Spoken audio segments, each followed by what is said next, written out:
Brothers and sisters of the motherland, prepare to have your minds blown and your spirits lifted by a truth so seismic it's shattering the chains of neo-colonial oppression right before our eyes. The International Monetary Fund, IMF, that smug architect of Africa's economic shackles, has been forced to eat its own words, admitting what many refuse to believe.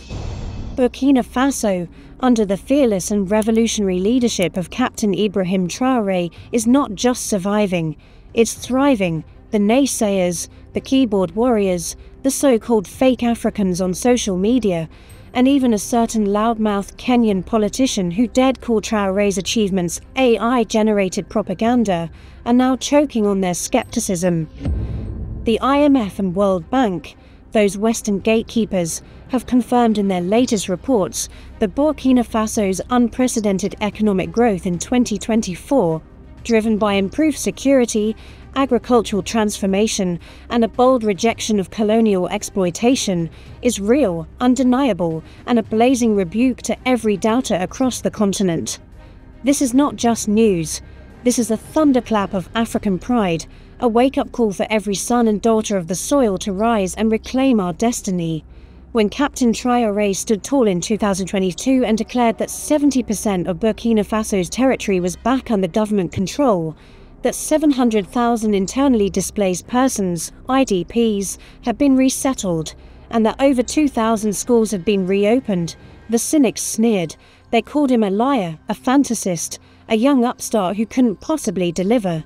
That Kenyan politician, whose name I refuse to utter, for he doesn't deserve the airtime, had the gall to claim that Burkina Faso's progress was nothing but digital trickery, a mirage of AI-generated videos and images.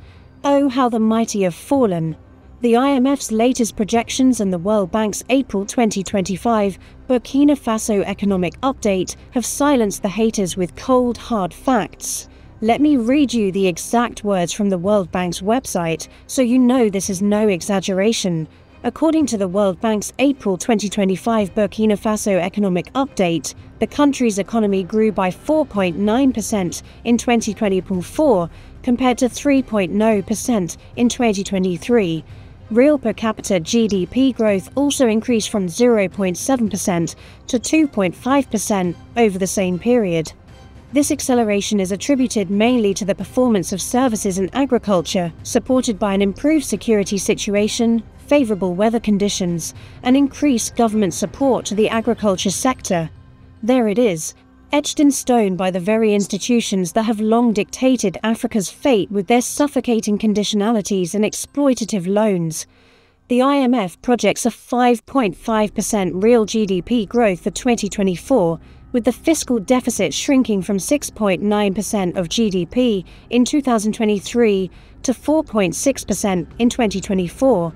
Even these Western gatekeepers, notorious for their role in keeping Africa on its knees, have had to swallow their pride and admit that Burkina Faso is no longer the broken nation they once plundered at will. This is a moment of reckoning for every collaborator, every skeptic, and every African leader who's been complicit in perpetuating the neo-colonial stranglehold. The disappointment on their faces must be a bitter pill to swallow, and I, for one, am dancing in the streets at their humiliation. Let's take a step back and paint a vivid picture of the Burkina Faso that Captain Traoré inherited in 2022, a nation on the brink, bleeding from the wounds of terrorism, corruption, and relentless Western exploitation. When Traoré seized power in September 2022, ousting Lieutenant Colonel Paul-Henri Damiba, who himself had toppled the Western-backed Rochemart Christian Cabaret, the country was a shadow of its potential, a ghost of the vision that Thomas Sankara once held for it. Terrorist groups like Jama'at Nasser al-Islam wal-Muslimin and the Islamic State in the Greater Sahara controlled 40–60% of the territory, displacing over 2 million people and forcing the closure of thousands of schools, health centers, and markets. The military was a hollow shell, underfunded and outgunned, with Traoré himself revealing a painful truth. The terrorists were better equipped than Burkina Faso's own soldiers. Corruption was a cancer eating away at the nation's soul, with Transparency International's 2022 Corruption Perceptions Index ranking Burkina Faso 77 out of 180 countries. and 85.4% of Burkinabe reporting that corruption was either frequent or very frequent in their daily lives. The economy, heavily reliant on subsistence agriculture and a gold sector dominated by foreign corporations, was stagnant, with a GDP of just $18.8 billion and over 40% of the population languishing below the poverty line. This was a nation gasping for breath, suffocated by the weight of Western exploitation and the betrayal of local collaborators who signed away its wealth. Enter Captain Ibrahim Traoré, a 37-year-old military officer with the heart of Sankara, the courage of a lion, and a vision as bold as the African sun. He didn't come to beg for Western handouts, grovel for IMF loans, or play nice with the colonizers who bled Africa dry for centuries. His first order of business was security, because he knew that no progress, no development, no dignity could be achieved in a nation plagued by chaos. Traoré poured resources into the military, purchasing advanced weaponry, drones, heavy artillery, and sophisticated surveillance systems to confront the jihadist insurgency that had terrorized Burkina Faso since 2015.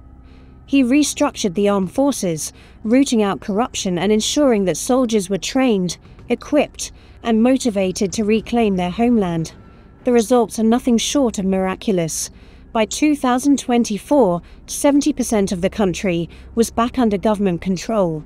700,000 IDPs were resettled in their homes, and over 2,000 schools were reopened, giving children the chance to learn, dream, and build a future. The IMF and World Bank, in their reports, credit this improved security situation as a cornerstone of the 4.9% economic growth in 2024. Those fake Africans on social media who called Traoré a liar, who mocked his achievements as fiction, they're scrambling to delete their posts, but the internet never forgets, and neither will we. But Traoré's vision extends far beyond security. He's a leader who understands that true sovereignty begins with feeding your people, empowering your farmers, and controlling your wealth. Agriculture, which employs 80% of Burkina Faso's workforce, became his next battleground. And oh, how he's transformed it. Traoré launched an agricultural revolution that's the envy of the continent, providing farmers with high-yield seeds, fertilizers, and modern equipment like tractors, combine harvesters, and advanced irrigation systems. The government rolled out a $330 million fund to combat food insecurity and a $59 million plan to cultivate 1,000 hectares, targeting 200,000 tons of cereals. The results are staggering. Cereal production hit nearly 6 million whole tons in 2024, up from 5.2 million in 2022. Tomato production soared from 315,000 metric tons to 360,000, millet from 907,000 to 1.1 million, and rice from 280,000 to 326,000. But Traoré didn't stop at raw production. He's building value-added industries to ensure Burkina Faso keeps the profits. 2 new tomato processing plants and a second cotton processing plant are now operational, turning raw crops into canned goods, textiles, and other products that stay in Burkina Faso and boost the economy. This is what food security looks like: a nation that feeds itself, that processes its own crops, that no longer begs for imported scraps while its people go hungry. And then there's the gold. Oh, the glorious gold that's become the centerpiece of Traoré's revolution. This is where he's struck the hardest blow against the neo-colonial order, and where he's drawn the most fire from the West. Before 2022, Burkina Faso earned a measly $1 billion annually from its gold, with Western corporations like Australia's Sarama Resources, Canada's Samarfo, and London-based multinationals pocketing the lion's share of the profits. These foreign firms operated with impunity, extracting Burkina Faso's wealth while leaving the country with crumbs. But Traoré said, "Enough is enough." He nationalized 5 gold mines, banned the export of unrefined gold, and built a state-of-the-art gold refinery capable of processing 150 tons annually. The result? Between 2022 and 2025, Burkina Faso's gold revenues skyrocketed to an estimated $18 billion. Let me repeat that for those who didn't catch it: $18 billion in just 3 years. This is what happens when you take back what's yours by Western corporations, when you prioritize your people over foreign profits. This is what Muammar Gaddafi did in Libya when he nationalized the nation's oil wealth in the 1970s, transforming a desert into a paradise where Libyans enjoyed free education, healthcare, housing, and subsidies. Traoré is walking in those footsteps, turning Burkina Faso into a modern Libya, a nation where the wealth stays home, where the people are lifted out of poverty, where the future is African. When I said in my last video that Burkina Faso is becoming a modern Libya, some of you laughed. Others told me I was out of my mind, that I didn't know what I was talking about. Well, brothers and sisters, let me break it down for you, because this is a masterclass in African liberation. Nationalizing resources isn't just about money, it's about dignity, about taking control of your destiny, about telling the world that Africa will no longer be a playground for Western corporations. Gaddafi did it with oil, and Libya became a beacon of prosperity until the West orchestrated his downfall. Traoré is doing it with gold, and Burkina Faso is rising as a beacon of hope for a continent long plundered. The money that once lined the pockets of CEOs in London, Paris, and New York is now being reinvested into Burkina Faso's infrastructure, schools, hospitals, and farms. This is how a so-called third world country becomes a first world nation. This is how you break free from the neo-colonial stranglehold. This is why Burkina Faso is becoming a little Libya, a shining example of what's possible when Africans take charge. Infrastructure. Traoré's on it like a general on the battlefield. He's building roads, paving gravel paths, and widening highways to connect rural communities to urban markets, ensuring that farmers can sell their crops and families can access services. The Ouagadougou-Donsian Airport, set to open in 2025 with a capacity for 1 million passengers annually, is a testament to his ambition to put Burkina Faso on the global stage, not as a beggar, but as a player. Healthcare is being revolutionized, with new hospitals and clinics springing up across the country, reducing the extreme poverty rate from 24.9% to 23.2% in 2024, particularly in rural areas where the majority of Burkinabe live. Education is flourishing, with thousands of schools reopened, literacy programs expanded, and vocational training centers established to equip young people with skills for the future. Traoré's government has paid off local debts, reduced ministers' salaries by 30%, and increased civil servants' wages by 50%, all while he himself lives on his modest captain's salary, refusing the lavish perks that other African leaders cling to like lifelines. This is leadership, not the ceremonial, empty promises we see from the so-called giants of Africa who tremble at the thought of defying the West. But let's be real, Traoré's boldness has made him a target, and the vultures are circling. The West is furious, their egos bruised, their profits threatened. By nationalizing gold mines, rejecting IMF and World Bank loans, and expelling French troops, French media, and French military operations in 2023, Traoré has declared open war on the neo-colonial order. Western corporations are fighting back. Sarama Resources, an Australian firm, has launched arbitration proceedings in international courts, whining about unfair treatment after Burkina Faso revoked its exploration license. France, humiliated by its ousting, has spread rumours of instability, painting Traoré as a reckless dictator to justify their own failures. The United States, through figures like General Michael Langley of AFRICOM, has accused Traoré of misusing gold reserves for personal gain, a baseless lie that crumbles under the weight of Burkina Faso's tangible progress. These are the desperate tactics of a fading empire, clutching at straws to discredit a leader who's exposing their hypocrisy.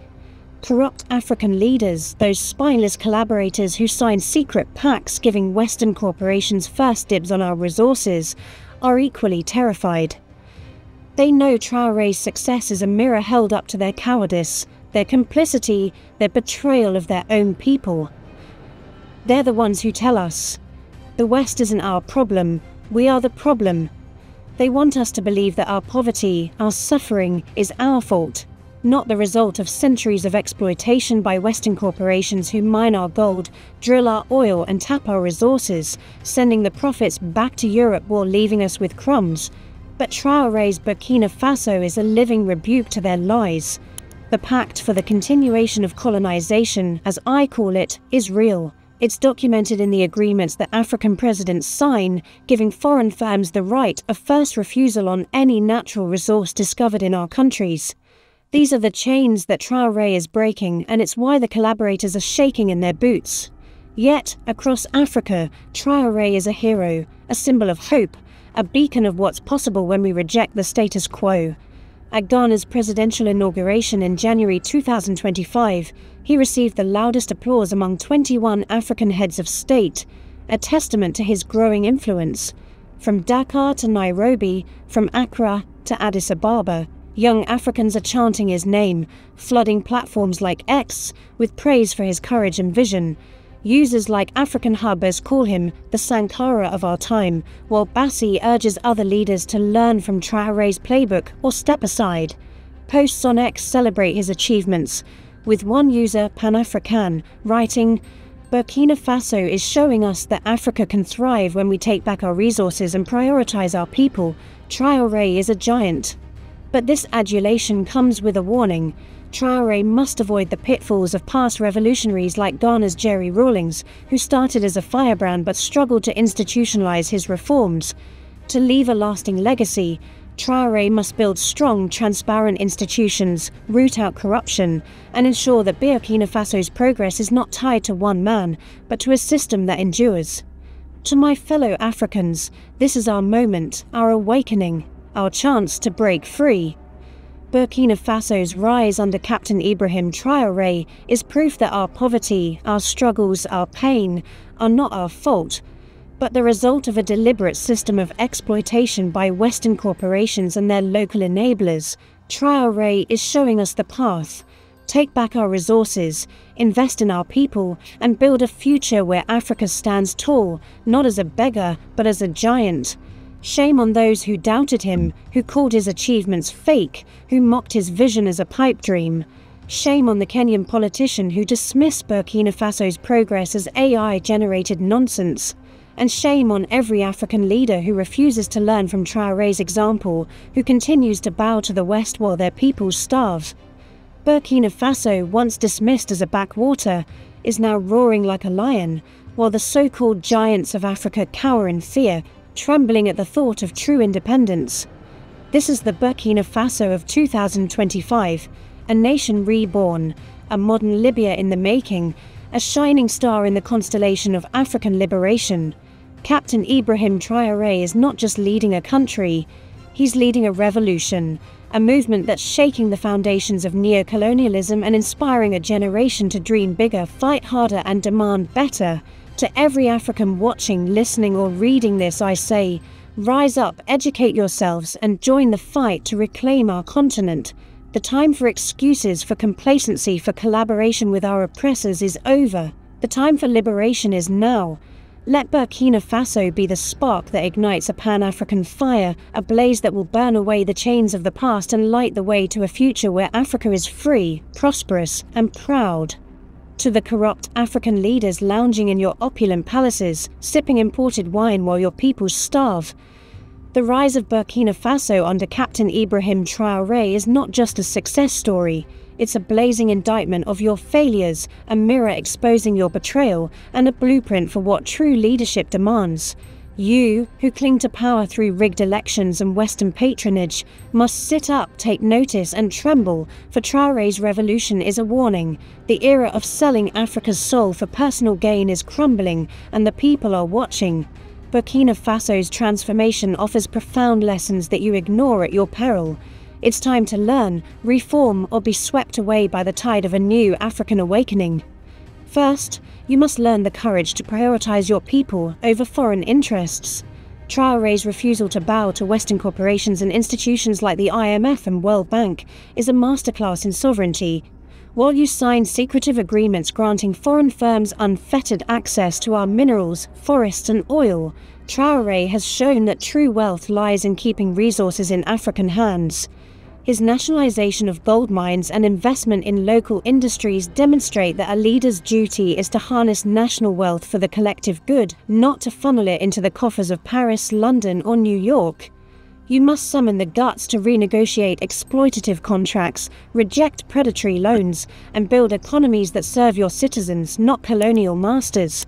Stop hiding behind excuses of global market demands or investor confidence. Traoré proves that when you prioritize your people,